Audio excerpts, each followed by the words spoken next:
Hi there. Welcome to Have It All. I am your host and the creator, Anna K. Morris, and I'm thrilled that you're here because if you are here, it means that you're interested in having it all, or maybe you're curious about what I and my guests have to say about having it all.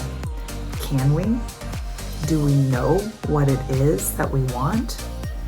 And once we get it, are we wise enough to know that we have it? And are we worthy enough to hold on to it? That's what we'll be exploring on the podcast. I'm so happy you're here, and let's get started. Hello there. Welcome back to the Have It All podcast. I am your host, Anna K. Morris, and I'm here with your second episode of this three-part series. And this is all about looking for the signs, right? So looking for the signs. As I shared in the last episode, I had this little thing happen that wasn't so little when I met my new friend Katie at the jump park, and she mentioned her dad being at the VA. Now, where we ended with the last episode is that I called and I emailed and I got nowhere with it. And I can see really clearly, I now want to sing that song, right? That I got stopped there because I had stopped looking at it through the lens of it's all working out for me, right? I went back to the overwhelm, the drama, there was so much going on with my dad's partner and whether or not she was going to make it, and pacemakers and this surgery and that surgery and so many things that I just kind of froze. And for the next week, I was really frozen. I just couldn't, I was so overwhelmed, so incredibly overwhelmed and thinking that I needed to go back there. I think my sister went there right after I left. It's all kind of a blur. And if you've been through anything, traumatic, as everyone has, it gets kind of blurry. But what I remember vividly was the next week, I was on the phone with my sister and we were talking about different scenarios of if this happens, what will we do? If this happens, kind of three different things that we could see might happen. What's our plan? And she says this one thing. She says, what we really need to know is the VA. We really need to know if that is a real option and whether or not we would want to have them there. Because just full disclosure, and if you've been in a caregiving situation, we were paying almost $10,000 a month for my dad to be in Florida, and on top of our travel expenses to go and visit him and make sure. And honestly, he still wasn't getting the care that he needed because it was assisted living memory care versus nursing home memory care. So they weren't checking on him as much as we needed. They weren't making sure that he was wearing new, clean clothes. There were some real holes, and we were having to supplement with home health people, with friends, and there was no family there. Well, there was a little bit of family there, but not me or my sister. So it was really going to be an expensive road, right, to have him there. And also my dad didn't want to be in Florida if Christine wasn't with him. So and again, I've said, my dad's 88. He's seemingly very healthy besides Alzheimer's. He literally takes no medication at all, which is highly unusual. And doctors are always suspicious when we tell them that he takes nothing, but he doesn't. And he's got, Alzheimer's and total shit for a brain right now, right? He's genius level smart and can't remember, today, but has recall on lots of things. And still knows who we are, which is really great. We also know that won't be the case forever. So all of this to say, we needed to know whether or not the VA was a real option, because we certainly knew that from a financial standpoint, because it's so heavily subsidized, that was our best financial choice, right? But even I were not sure that it would be something that we would be happy with, having moved him from independent, his own house to kind of a bougie, nice place in Florida to what's this going to be like at the VA? We had some preconceived notions.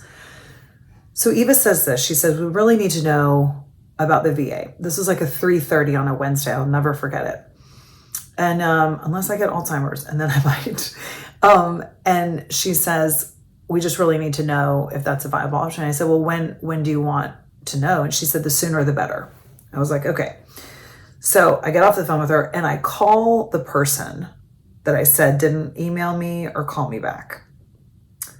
Because I'm looking at it now from it's all working out for me. And I'm looking at it now from I'm ready. It's all working out for me. I'm ready. It's all working out for me. So I call, she answers the main line, not even the line she's supposed to answer. The person that I needed to answer the phone is the person that answers the main line, not her private line, the main line. You get that. That's a big deal, right? So automatically I'm like, okay, God, we're playing ball here. Let's go. And I say, hi, I'm Anna. I'd love to take a look at the facility for my dad. When could I? She said, when do you want to come in? And part of me wanted to say tomorrow. It's Thursday. And for whatever reason, in my heart, and then it's all working out for me, I was like, right now. She said, great. Be here in 15 minutes and I'll be ready for you. So threw on some shoes, ran over there, and was absolutely blown away by the facility. I said to her, oh, I'm surprised. I thought this was a nursing home, but I guess maybe that's like a different area or different department. And she was like, no, this is a nursing home. And the reason I said that is because the ceilings are so tall, the hallways are so wide, it's so nicely kept, it smelled good. Like that wasn't my active memory of nursing homes. And I've been in a lot of them because I used to sell a drug for Alzheimer's, actually. So I've been in a lot of nursing homes over the years, and had both of my grandparents in a nursing home. So this was not what I expected, and I was blown away in the most positive way. So this is all systems ago, as my dad would say. And as I'm leaving, they give me the admissions packet. And guys, if you have ever filled anything out for the VA, you'll know what I'm talking about. But I think my hair loss started at that point. I also started losing my hair through this process, and hopefully it'll come back with the supplements that I'm taking. But stress is a funny thing, right? So when I saw the list of the things that I had to have, I think it was like 17 different items, like going back to like the archives of the military from 1956 and like all these crazy things. And I just like kind of panicked, and I did the same thing that I did the week before, where like I just like totally shut down, totally overwhelmed, no longer saw that it was all working out for me until the next week when I had like taken a minute, regrouped, and said, okay, I'm ready. It's all working out for me. Let's go. And I just started like at the top of the list. I started with things that I knew I could do myself, things that I knew I needed help with, and things that I knew I could delegate, right? And I just started working through the list. And for the next couple of weeks, I think between my sister and myself and my husband, Derek, we had like over 150 pages in this admissions packet. My dad's girlfriend passed away on, I don't remember the exact, April 25th. It was a Friday. And on Tuesday, the admissions packet went in. And that afternoon, I called to say, I just want to make sure there's one piece there's one piece, I can't remember the name of it. If you were in the military, it's like a T214 or something like that, that I was waiting for. It was archived, so it was a little bit slower. And I called on that Tuesday afternoon. This was like April 30th, something like that. And said, I know that there's a waiting list.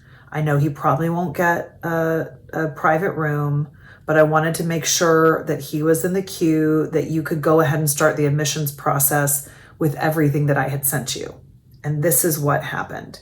Because this guys, don't pay attention to my story. Like my story is not that interesting, but the alignment that I'm sharing about, the way that I kept coming back to, I am ready, it's all working out for me. I am ready, it's all working out for me, was this. She said, it's too bad your dad doesn't need memory care because there's a private room in the memory care unit that's available right now.